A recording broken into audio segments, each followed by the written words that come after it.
Abrir e fechar os olhos, caminhar, mastigar, correr e pegar objetos. Você sabe o que essas atividades têm em comum? Essas e outras atividades não seriam possíveis sem a participação do sistema muscular, que é formado pelo conjunto dos músculos. O sistema muscular do corpo humano tem mais de 650 músculos. Eles ajudam na locomoção, na manutenção postural do corpo e dos órgãos internos, nos pequenos movimentos e nas expressões faciais, como sorrir e franzir a testa quando estamos zangados. Ao sorrir, por exemplo, executamos movimento em 17 músculos diferentes. Já quando franzimos a testa, são necessários movimentos de 43 músculos. Impressionante, não? Se você gosta de assuntos como esse, fique até o final desse vídeo, que eu vou te surpreender com o que você vai aprender. Então, venha comigo! O sistema muscular também é responsável por movimentar fluidos dentro do corpo, como a urina na bexiga, regular o volume de certos órgãos, como o do estômago, e produzir calor por meio das contrações que realiza. Os músculos são formados por tecido muscular, constituído de células alongadas chamadas de miócitos, ou fibras musculares. Essas células apresentam em seu citoplasma uma grande quantidade de miofibrilas, que são proteínas contráteis. Elas são capazes de realizar movimentos de contração e relaxamento. Quando as fibras musculares de um músculo se contraem, todo o músculo diminui de tamanho, provocando a contração muscular. O tecido muscular é classificado em 3 tipos: tecido estriado esquelético, tecido estriado cardíaco e tecido não estriado ou liso. O tecido estriado esquelético, em geral, está ligado aos ossos e move o esqueleto.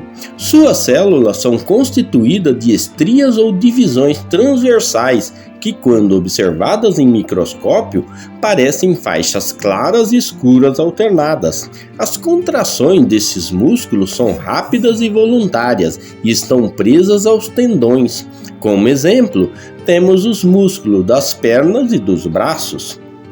O tecido estriado cardíaco está presente apenas no coração e é responsável pelos seus batimentos. Suas contrações são involuntárias, ritmadas e vigorosas. Da mesma forma que os músculos esqueléticos, suas células apresentam estrias alternadas.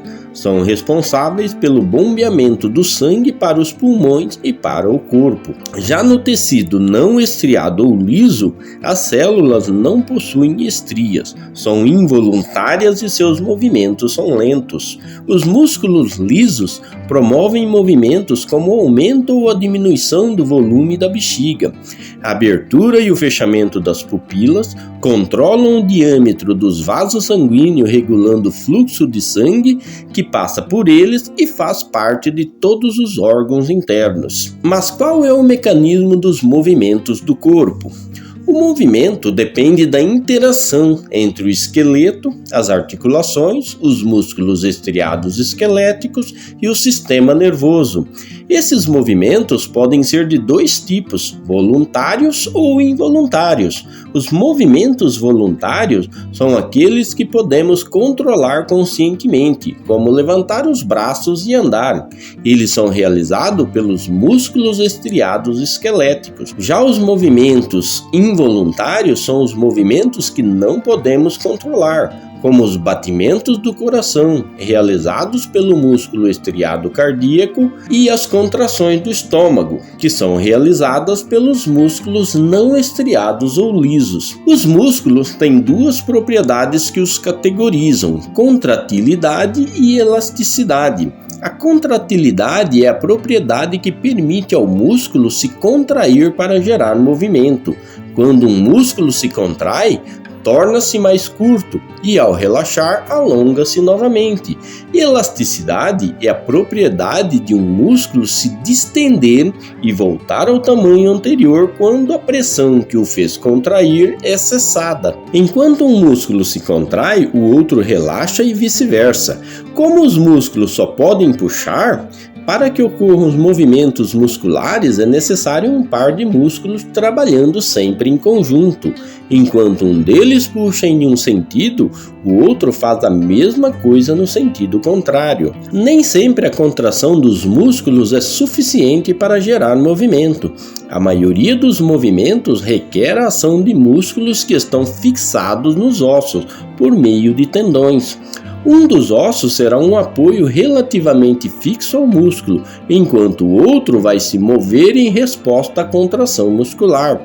Esses ossos podem estar unidos a uma ou mais articulações, formando uma alavanca. Por exemplo, o movimento do antebraço na direção do corpo depende da contração do músculo chamado bíceps braquial. Esse músculo se liga na região do ombro a um osso chamado escápula e na região do cotovelo a um dos ossos do antebraço, o rádio. Quando contraímos o bíceps braquial, o antebraço se levanta. Esse movimento é chamado de flexão. Para que o antebraço volte à posição original, temos que contrair outro músculo, o tríceps braquial, formando o movimento de extensão. O bíceps e o tríceps braquial agem de forma conjunta e contrária, ou seja, quando um está contraído, o outro está relaxado, sendo, portanto, chamado de músculos antagônicos. Veja alguns exemplos de músculo do corpo humano e suas funções. Músculos faciais são músculos responsáveis pelas expressões faciais e pela mastigação. Deltoide, músculo responsável por levantar o braço lentamente. Bíceps e tríceps são responsáveis por flexionar e estender o antebraço. Flexores e extensores das mãos são músculos que permitem o abrir e fechar das mãos. Trapézio, músculo responsável por elevar os ombros. Peitoral maior, músculo que move os braços para frente. Reto abdominal, músculo que flexiona o tórax sobre o abdômen. Glúteos são músculos responsáveis por manter as coxas afastadas e que auxiliam na manutenção da postura ereta. Músculo sartório permite o cruzamento das pernas. Gastrocnêmio, músculo que forma a panturrilha. Músculos eretores dos pelos, responsáveis pelo movimento dos pelos na pele humana. Bom, agora que você aprendeu o básico sobre o sistema muscular, vamos conhecer algumas enfermidades musculares. Há doenças que podem afetar os músculos e prejudicar seu funcionamento, como a poliomielite e o tétano. A poliomielite ou paralisia infantil é uma doença causada por um tipo de vírus que é transmitido através da água e alimentos contaminados. O vírus ataca o sistema nervoso central na medula espinal, impedindo o contato dos nervos motores com os músculos. Assim, como os músculos não recebem impulso nervoso para contração e relaxamento, estes atrofiam-se, principalmente nas extremidades do corpo, e a pessoa perde a capacidade de movimentar-se. Já o tétano é uma doença grave causada por bactérias do gênero Clostridium tetanis, que penetram no organismo por ferimentos e atacam o sistema nervoso central. A bactéria produz então uma toxina que afeta os nervos motores, que controlam os movimentos musculares. A pessoa atingida sofre espasmos musculares e, em alguns casos, pode chegar a óbito. Mas para isso, existem vacinas que impedem a ação desses agentes patogênicos. Então, não vacile. Leve seu filho para tomar a vacina contra a poliomielite uma vez por ano até os 4 anos de idade e a vacina contra o tétano a cada 10 anos, inclusive você. O bom funcionamento dos músculos é dependente principalmente de sua associação aos ossos. Então, é muito importante que você saiba como os ossos trabalham com o sistema muscular para efetuar corretamente os movimentos. Para isso, vou deixar aqui na tela um vídeo sobre esse assunto que tem o tema Como o sistema esquelético é estruturado. Assista ele também para entender melhor sobre o corpo humano. Um abraço do professor Lisandro que te espera no outro vídeo. Até mais!